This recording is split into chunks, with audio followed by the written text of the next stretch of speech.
Halos lahat ng lipunan sa daigdig ay humaharap sa isang pangunahing suliraning pang-ekonomiya. Paano ipamamahagi ang limitadong yaman sa mga tao sa pamamaraang patas at epektibo? Dahil sa kakapusang ito ay nabuo ang apat na pangunahing katanungang pang-ekonomiya. Anong produkto ang gagawin? Paano gagawin? Para kanino? At gaano karami? Ang mga katanungang ito ay sasagutin ng iba't ibang sistemang pang-ekonomiya. Ang traditional, command, market, at mixed economy. Ngunit ano nga ba ang sistemang pang-ekonomiya?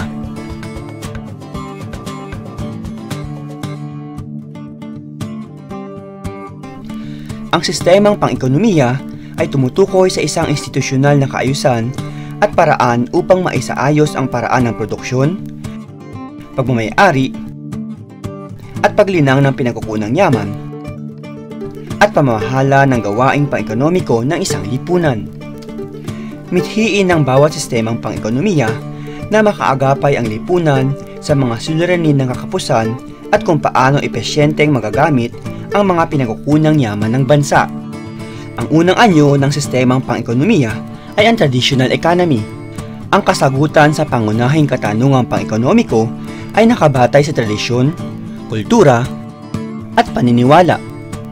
Ang tanong na ano ang lilikhahing produkto ay hindi mahirap sagutin sapagkat ang pangangailangan ng tao ay umiikot lamang sa pangunahing pangangailangan tulad ng damit, pagkain, at tirahan. Maging ang suliranin kung paano lilikha ng produkto ay simple lamang na tinutugunan dahil ang paraan ng produksyon ay batay sa sinaunang pamamaraan na itinuro ng mga matatanda sapagkat sa traditional economy, bagamat walang tiyak na batas ukol sa alokasyon, may maliwanag na pagkakaunawa ang mga tao sa paraan nito. Ang anumang produkto na kanilang malilikha ay ipamamahagi ayon sa kanilang pangangailangan at kung sino ang dapat gumamit. Halimbawa nito ay ang mga Inuit sa mga Arctic regions ng Hilagang Amerika, mga Aboriginal Australians, at ang mga Bushmen sa Katimugang Afrika.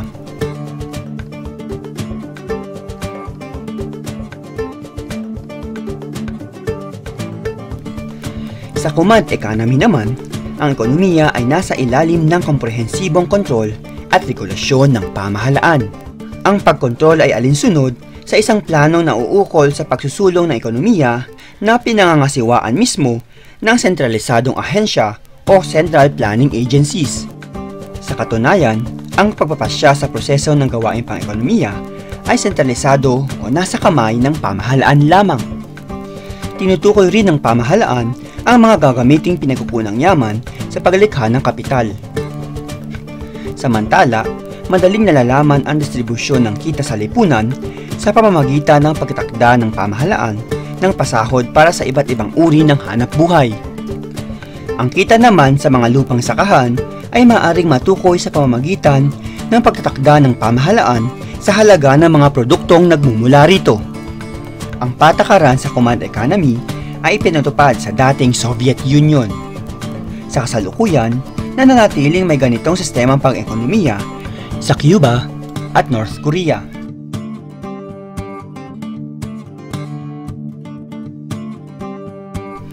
Sa market economy, ang kasagutan sa pangunahing katanungang pang-ekonomiko ay ginagabayan ng mekanismo ng malayang pamilihan.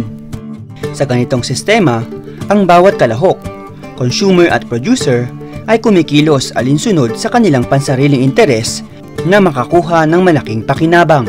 Ang mga nasa lakas paggawa ay maaari makapamili ng kanilang nais na papasukang trabaho. Ang pangunahing katanungang pang-ekonomiko ay sinasagot ng pwersa ng pamilihan. Ang market economy ay nagpapahintulot sa pribadong pagmamay-ari ng kapital, pakikipag-ugnayan sa pamamagitan ng presyo at pangangasiwa ng mga gawain. Presyo ang pangunahing nagtatakda kung gaano karami ang bibilhin ng mga mamimili at kung gaano rin karami ang malilikhang produkto at serbisyo ng mga producer. Sa kabuuan, Ang dami ng produkto na nais ibenta ng mga producer ay may katumbas na dami ng produkto na nais bilhin ng mga mamimili. Sa madaling sabi, presyo ang nagsisilbing pambalanse sa interaksyon ng consumer at producer sa loob ng pamilihan. Samantala, hindi direkta ang tungkulin ng pamahalaan tulad ng pagbibigay ng proteksyon sa kapakanan ng mga pagmamay-aring pampribado, kabilang ang mga batas na mangangalaga sa karapatan, ari-arian, at kontrata sa pinapasukan ng mga pribadong individual. Kahit maraming bansa ang nagsasabi na sila ay may market economy, walang bansang may purong market economy dahil hindi may iwasang manghimasok ng pamahalaan. Karamihan sa kanila ay may mixed economy. Ang mixed economy ay isang sistema na kinapapalooban ng elemento ng market at command economy. Walang maituturing na isang kahulugan ang mixed economy dahil bawat bansa ay may iba't ibang antas ng paghahalo ng dalawa. Ito ay kinapapalooban ng magkaugnay na katangian ng dalawang sistema tulad ng malayang pakikilahok sa mga gawaing pangkabuhayan na pinahihintulutan ng pamahalaan at pagkontrol ng pamahalaan sa ilang gawaing pangkabuhayan. Ang salitang mixed economy ay nalikha upang tukuyin ang isang sistemang nabuo at may katangian na bunga ng pagsasanib o kombinasyon ng command at market economy. Hinahayaan dito ang malayang pagkilos ng pamilihan, subalit maaaring manghimasok o makialam ang pamahalaan sa mga usaping nauukol sa pangangalaga sa kalikasan, katarungang panlipunan at pagmamay-ari ng estado. May pribadong pagmamay-ari sa mga salik ng produksyon, infrastruktura at mga organisasyon. Ang sistemang mixed economy ay nagpapahintulot din na makagawa ng mga pribadong pagpapasya ang mga kumpanya at individual. Gayunpaman, ito ay hindi nangangahulugang ganap na otonomiya para sa kanila sapagkat ang karamihan sa mga desisyon ay ginagabayan ng pamahalaan. Halimbawa ng mga bansang may mixed economy ay ang mga bansang Estados Unidos, Australia, Pransya, South Korea, at Pilipinas.